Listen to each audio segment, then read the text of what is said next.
आपका स्वागत है हमारे YouTube चैनल शायर की दुनिया ब्लॉग में। तो आज की कहानी का नाम खूनी कुल्हाड़ी। तो चलिए शुरू करते हैं आज की कहानी। आज की कहानी मेरे दोस्त के ऊपर है। मेरा दोस्त राज और उसकी बहन पूजा अपने नाना के घर जाते हैं, क्योंकि वो अपने नाना के घर 1 साल से नहीं गए थे और गर्मी की छुट्टी भी पड़ चुकी थी। इसलिए वो दोनों अपने नाना के घर घूमने के लिए रामेश्वर नगर जाते हैं। वो एक गांव में है उनका घर। मेरे दोस्त और उसकी बहन शहर में रहते थे। वहाँ से उनको जाने में कुल 1 दिन का टाइम लगता है और वो रामेश्वर नगर में उतरते हैं। नाना का घर वो बहुत दिन से गए नहीं थे, इसलिए थोड़ा सा भूल गए थे वो। इसलिए वो अपने नाना के घर में नाना जी के पास कॉल करते हैं और बोलते हैं कि नाना जी मुझे वहाँ पे लेने आ जाओ। और उनके नाना बस स्टैंड पर लेने आ जाते हैं उनको। 5 दिन उसे नाना जी के घर में रहते हुए हो चुके हैं और 6ठे दिन मुझसे उसकी बात हुई कि हाँ भाई बता कैसा लग रहा है। तो उसने बोला हाँ भाई ठीक ही है, अब सिर्फ 24 दिन बच्चे हैं गर्मी छुट्टी के लिए, उसके बाद हमें फिर से ही पढ़ना ही है, तो थोड़ा मज़ा कर लेता हूँ। तो मैंने बोला कहाँ कहाँ गया उधर, पूरा गांव घूमा? तो उसने बोला नहीं भाई। उसने मुझे एक ऐसी चीज़ बताई जिसे सुनकर मुझे थोड़ा आश्चर्य जैसा लगा। मैंने बोला क्या हुआ भाई बता। तो उसने बोला कि भाई मेरे नाना जी के घर में एक ऐसा रूम है जिस रूम में हमेशा ताला लगा रहता है। मैं पहले 1 साल और पीछे आया था तो उस टाइम भी ताला लगा हुआ था। मैंने बोला तो खोलो नाना जी, पर उन्होंने नहीं खोला। इस बार भी मैं देख रहा हूँ कि उस रूम में ताला लगा है। मैं जानता हूँ नाना जी को मैं बोलूँगा तो वो नहीं खोलेंगे गेट। तो मैंने बोला भाई एक बार वो ट्राई कर ले, हो सकता है खोल दे। तो उसने बोला भाई मुझे पता है वो नहीं खोलेंगे। मैंने बोला तो कोई प्रॉब्लम मत जा, क्या प्रॉब्लम उस रूम में? तो वो बताने लगा भाई इसमें कुछ ज़रूर होगा ऐसा बात जो मेरे नाना नहीं खोल रहे गेट को। इतना ही बोल के हम लोग दोनों की और कुछ फालतू बात होने लगी। उसके बाद उसने बोला ठीक है भाई रखता हूँ, और मैंने कॉल रख दिया। अब अगले दिन वो और उसकी बहन उसी रूम के बारे में सोच रहे थे, तब तक ही देखा कि दरवाजे के ऊपर से एक छोटा सा छेद जैसा है, मतलब उससे एक आदमी अंदर जा सकता था, वो भी कोई पतला आदमी। उसकी बहन उससे पतली थी, तो उसकी बहन बोलती है भैया मैं जाऊंगी अंदर और देखती हूँ रूम में क्या क्या है, मैं मोबाइल से रिकॉर्ड कर लूँगी। तो मेरे दोस्त राज ने बोला कि बहन तू चली तो जाएगी, फिर आएगी कैसे? उधर टेबल या कुछ ना हुआ तो कैसे चढ़ेगी? तो वो सोचने लगी। उसके बाद उसने बोला कि भैया थोड़ी सी देखती हूँ कि कुछ टेबल उबल है कि नहीं। तो वो चढ़ी तो देखा कि वो रूम पूरा भरा भरा था, वहाँ पे टेबल सोफ़ा सब थे। तो उसने बोला भैया मैं आ जाऊँगी।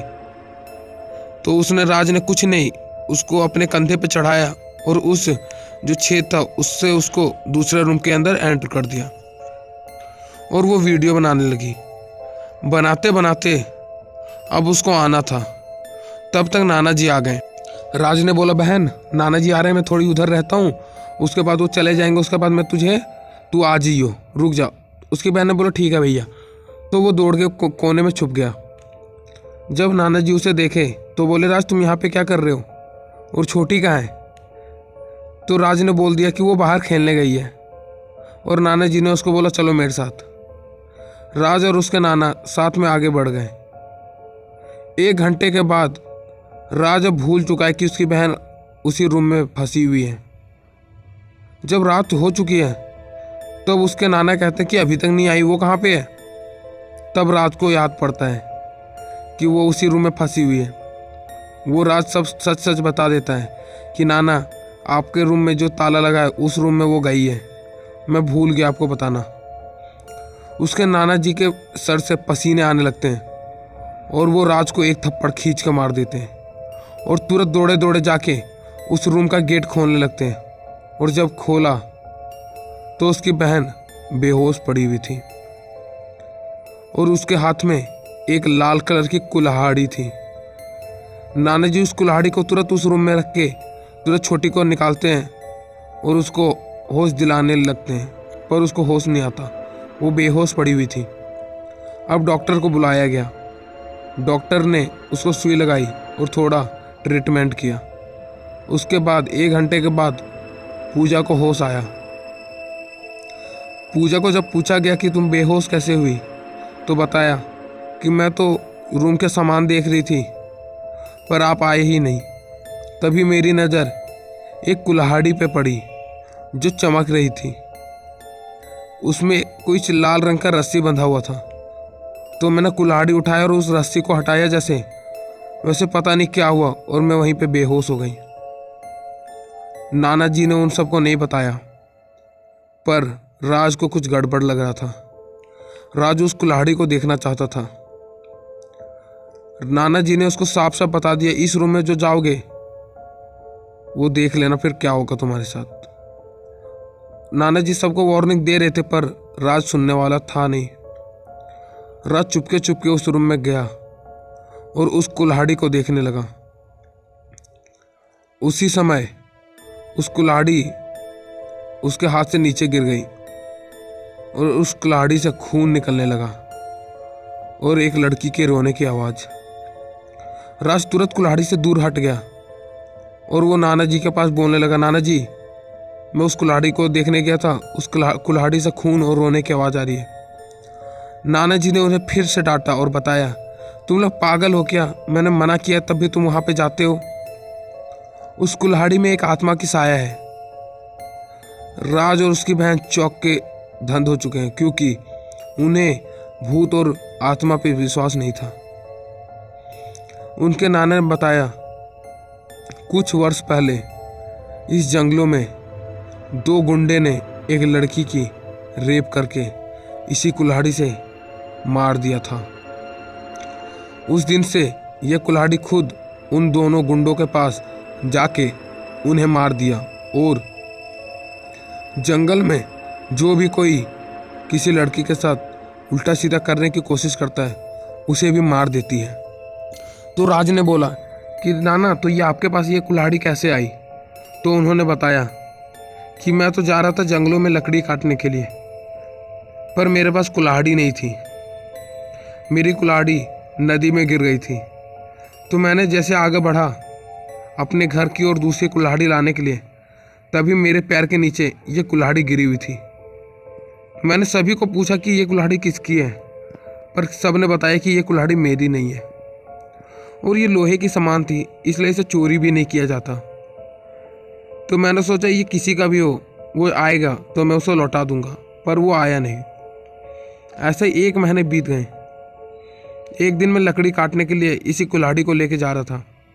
उसी समय इस कुल्हाड़ी से किसी की रोने की आवाज़ आ रही थी। मुझे पता नहीं था कि इस कुल्हाड़ी से आ रही है। पूरे जंगलों में रोने की आवाज़ गूंज रही थी। मैंने पूरा जंगल देखा पर कोई नहीं था।